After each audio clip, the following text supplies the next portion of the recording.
So, ayan po, magandang araw po sa inyong lahat, mga madam sir, mga boss, mga lods, mga idol. So, andito po kami ngayon sa isang barangay dito sa aming hometown sa bayan ng Kuya po, at meron po kaming ipapakitang property po sa inyo dito. Itong property po ito ay maluwang po siya. Ang sukat po niya is 15 hectare at mahaba po yung kanyang frontage, o yun, maluwang yung frontage. So, simula po dun sa kay Boss Alistair at hanggang dun po sa bandaron pa yung boundary niya. So pumunta ako mamaya yung boundary niya doon para malaman natin. At yun nga po, in-estimate ko yung kanyang frontage na sa mga 200 meters po siguro, more or less yung kanyang frontage. At ito nga po ay 15 hectare po ito. Yan, kung nakikita niyo po yan, yan po yung kabuuan ng 15 hectare. Pero kung yung nakikita niyo po yung bahay na yon, ay hindi na po kasama yon, ibang property na po yon. So pag ganun po siya, pahaba na 15 hectare, tapos ang presyo niya is 75 per square meter. At ang maganda po dito, buhay pa daw po yung nakapangalan sa title. So itong property po na ito ay pahili-hili po siya.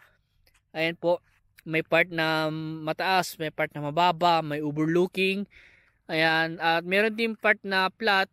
Siguro sabihin natin na sa mga 20% o 30% yung kanyang flat, tapos 70 to 80% naman yung kanyang pahili. So itong property nito ay may mga punong ano yan, siguro tumubo lang, pero may mga mangga siya. Mga ilan kayo yung mangga niya? Nasa higit 50 din yun siguro. Nasa mga 50, ganun yung mangga niya. May nasasaka dun sa baba niyan. Tapos meron nasasaka sa baba. So dito, meron din power line. Ayan, internet connection meron na rin. Malakas din yung signal. At sementado po yung kalsada. Tignan nyo naman po. 2 lane. At ang maganda rin po dito ay sa mga mahilig po sa mga property na pahili type, may overlooking, may mga mountain view. Parang style New Zealand po ito. Medyo madamo nga lang dito, pero itong part kasi na to, tinatamnan po nila ng gulay. Tapos ito ay tinatamnan din nila ng kalabasa. Kalabasa, mais, palay, mani. Kung ano yung pwedeng itanim sa mga ganitong style ng lupa. Yung palay po kasi merong doon sa part na mababa, sa plat po doon, meron silang tinatamnan ng palay doon. Yung siguro yun, yung part na yun. Kasi may tanim na palay eh. Tapos sabi mo kanina, yung source of water dito may bukal. Meron boss, sa baba doon. So may bukal, deep well, nawasa, wala pa no? Wala pa. Pero baka sakaling baka malagyan na rin to eh. May ilog doon boss, sa baba doon. May ilog sa baba. Okay, may ilog daw din po. At may street light no. So solar light. Tignan nyo naman po yung kanyang kalsada. Ay maganda po. So ang presyo po is 75 per square meter. May 5% daw po yung agent. Pero yung tinanong nga daw po ng source po namin, yung capital gain daw, yung obligasyon po nila. Sabi naman po nung may-ari daw po ay pag-usapan nyo na lang daw po in case na pag-usapan nyo yung about doon sa obligasyon po. Pero sa price po, kung gusto nyo pa i-negotiate yung presyo po niya, nasa seller na rin po yun kung magkano yung pag-usapan yung presyo o yung tawad, o kung gusto nyo pa i-negotiate yung price. At yun nga po, kung tinatanong nyo kung magkano yung last price, nakadepende po yan sa may-ari. At mas maganda, i-check nyo po muna ng personal itong property bago po kayo makipagtawaran in case na magustuhan nyo po itong property nito. So located po dito sa bayan ng Kuya po. Ito po yung way na papunta po sa town proper. Kung nakikita nyo bundok po na yun, sa side po doon po yung town proper. So estimate ko po ang layo po niya, siguro nasa mga 13 kilometers po siguro. Estimate po yun.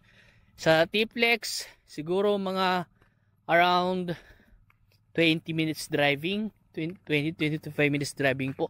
Pero sementado po lahat yung dadaanan pa natin ngayon. Pero medyo ano po nga, dahil yung ibang part po ng kalsada sa may provincial road, sa may Talugtog Nueva Ecija road ay inaayos po, under construction po ngayon, dahil pinapalitan po yung semento po, dahil yung iba po kasi ay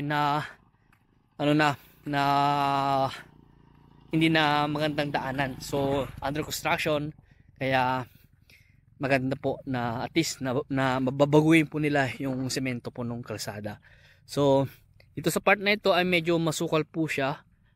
Ayan po, at yun nga po, hanggang doon po sa may kawayan yung boundary. Ay hindi, dito pala no, sa may bakod na yan. May fish pond na isa. May fish pan na isa, ayun yung fish pan. Yun po yung fish pan. At may mga kubo rin ba? May kubo? May kubo yan boss, sa baba. Ah, doon sa baba. May kubo doon. Kubo nang nagsasaka. Okay. So hanggang ito yung boundary sa may bakod na yan. So yung estimate na sa mga 200 meters siguro. Ayan. So babalikan natin yung ibang part ng property na ito. So ayan, try namin puntahan yung ibang part ng property na ito. At dito nga po yung tinamnan po nila ng kulay. Siguro to ang tinamnan nila dito ano, sitaw. Utong sa Ilocano. Ayan po, sitaw sa Tagalog pero sa Ilocano po utong ang tawag po namin.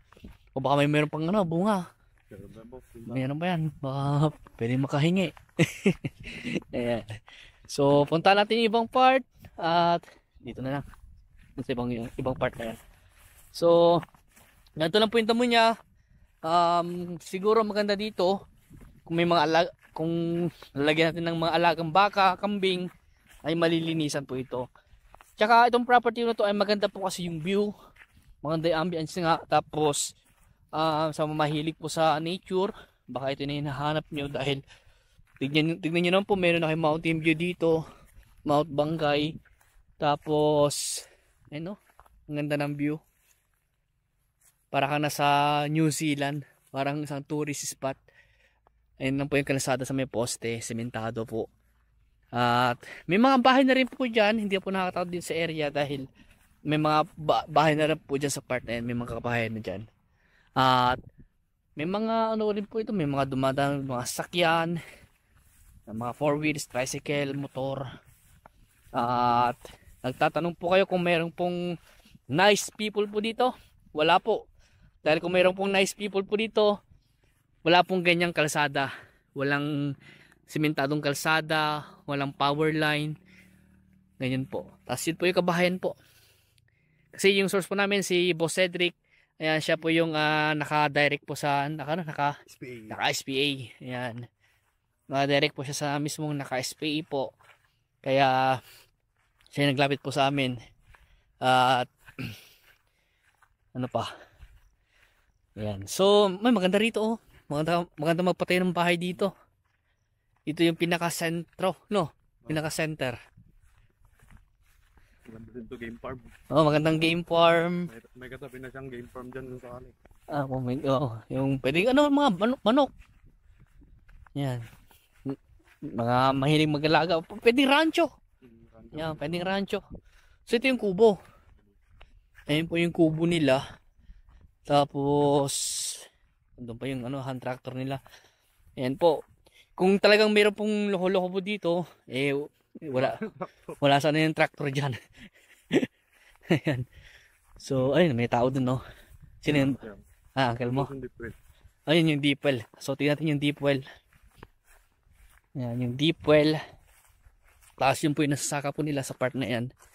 Tapos kasama pa yung trick yung mga yan. Kasama yung mga yan. Okay. Maraming puno pero yung alibangbang. Yung kabatsile. Ano, tapos ano pa yung mga dito? Kawayan nga ta. Kawayan. Ayun yung mga tumubo dito. Tsaka meron silang tanim na ano, kasaba. O, kamuting kahoy. Pag sinarbes, pwedeng kasaba cake. Oo, pwedeng kasaba cake. Ayan. Ayan po. So, ayan po yung deep well. Ayan, kay kuya. Yung ano lang, yung makina oh. Na ano na ng ano. Damo. Dito na yung mga gamit nila. So, ibig sabihin, yung mga tao po dito, mabait. Wala pong nawawalang mga gamit po dito. Ayan. So, kaya may mga alaga po silang mga hayop dito oh. Baka. Ayun po. So hanggang doon pa yan. Diretso pa yan. Hanggang sa may mga mangga na yun. Pero hindi ko na mapupuntahan yun. Layo na nun. Dito lang tayo sa kaya nating puntahan. So ipapakita ko po sa inyo dito yung kanyang rice field. Ayan po. Tsaka yung mga motor po namin andun lang po sa kalsada. Iniwan po namin doon kahit yung mga susi po namin andun din. Kaya mabait po yung mga tao dito. Wala pong nice people dito. Kami lang po yung nice. So ito po yung kanilang bukid. Ayan po. Bukid po nila. Halos katatanim lang nila. Mga ilang araw pa lang po ito. Siguro inaani po nito nasa mga kung ilang hektarya to. 40 to 50 kabad lang din. Oo, siguro mga 40 kaban lang inaani to. Baka wala pang sa hektarya siguro to.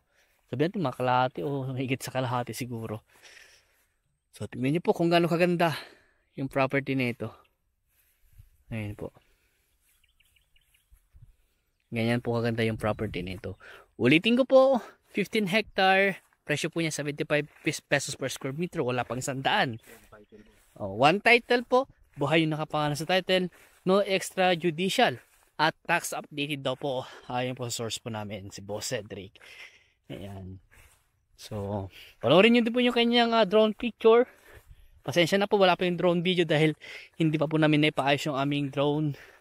Kaya, pagpasensya nyo po muna kung drone picture lang po yung aking mapapakita po sa inyo. Ayan, baka naman. DJI. Ayan po. So, hanggang dito po muna. At maraming salamat po sa inyo lahat. At God bless po.